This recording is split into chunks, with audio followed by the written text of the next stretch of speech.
Welcome back, Star Wars fans. My name is Dave, and this is the Foul Scoundrel Reviews. Alright, and here we are. This is Wedge Antilles, the Black Series. Now, this is a little different than the figures I've done before. I do believe all of the figures I reviewed so far is from their Galaxy line. This is the red line. This came out much sooner. So the art is a little different, box is a little different. You see the artwork in the front of the box is still fantastic. I do like the black and white renditions on these boxes, especially from the red line. But it's a really good likeness of Wedge Antilles. And of course it does say Wedge Antilles at the bottom there and has him pictured perfect in front of the box.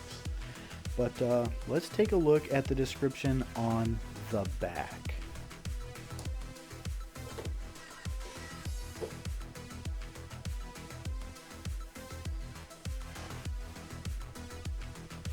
Alright, it's another good picture of Wedge.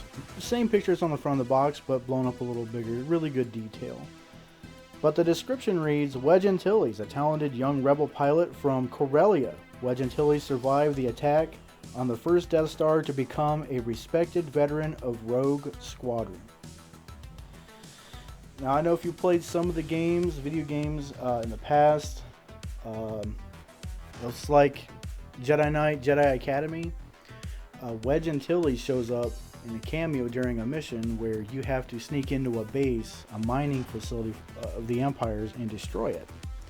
Well, Wedge offers flight support, so you put beacons up and he comes in and takes out all the generators. Really cool. There's a really good likeness of him in the game. But moving on to the action figure.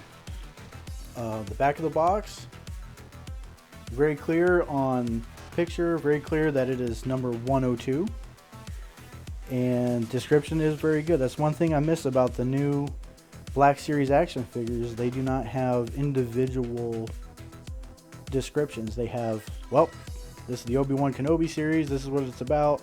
A little generic, but it's still a very good action figure. End result is exactly what we want. But here's the action figure itself. Wedge Antilles, excellent likeness of the actor. The face sculpt on this character looks exactly like the guy in the box.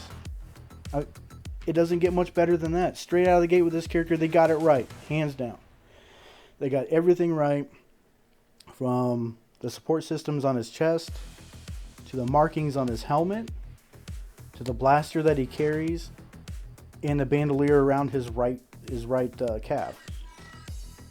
So not hard to mess up, but then again, the rule of thumb is if it's something is easy to do, it is easy to mess up. We've had a few hit and misses with the Black Series so far, but I love them all. This one is no exception. He's very welcome to my collection and welcome to the X-Wing pilot collection that I'm starting. So excellent figure. Excellent for posing. I have seen him out of the box. So yeah, if you're an out of the box collector or a loose collector, definitely great for posing. I would love to have him in a diorama in a hanger, but I do not have the diorama, so I am an inbox collector, so unfortunately this review will be inbox. Maybe in the future I'll buy 2 of each Black Series and raffle one off. Don't know. Let me know in the comments of what you think. Should in the future I buy 2 of the same action figure and open one, review it, and raffle it off? Tell me what you think. And here I have Wedge sitting next to Antok Merrick. Now, I did a review a couple of weeks ago on Antok. Yeah, it was an odyssey finding him, but I had a really good day over at Target. Total shopping haul. Anyway, I threw him up here because I wanted to show that this is almost identical to the Antok Merrick action figure, except for the face sculpt. Different paint jobs, but almost exactly the same. Almost. The sculpt on the vest is a little different, but everything else is the same. What I like about it is that I just did a review on Star Wars Squadrons, and I showed all the differences in the flight suits and how you can be either somebody who has an orange flight suit or a blue flight suit to represent Blue Squadron, but it is exactly the same. Like the life support, systems on the chest are exactly the same. Gloves are the same. The joints are the same. The boots are the same. Even the bandolier around the right calf is exactly the same, just painted differently. But the face sculpts are unique. The paint jobs on the helmets are unique. I absolutely love that. See, it's the simplest things with these action figures that they get right that make it just so worth it in the long run. When you're collecting them, you're like, well, yeah, you can tell that's a Rebel pilot because he looks like the rest of his pals, just a different unit. Excellent. So what do you think? Should they have like completely separate molds for every Black Series action figure?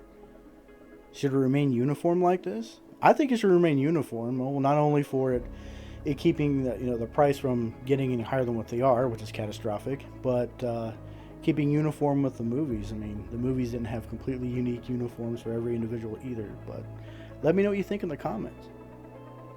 All right, well, that's my take on Wedge Antilles. Movie accurate. Totally love how they got every nuance right in this character. Love the mold. But what do you think? Is this the best X-Wing pilot action figure made? No? Yeah? I don't know.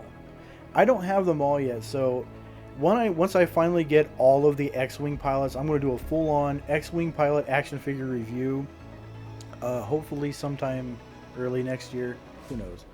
But as soon as I get them, I'm going to do it, because I like to compare them to the likeness of the movies and how accurate they get it. And this one knocks it out of the park for me, like usual. The Black Series doesn't disappoint for me.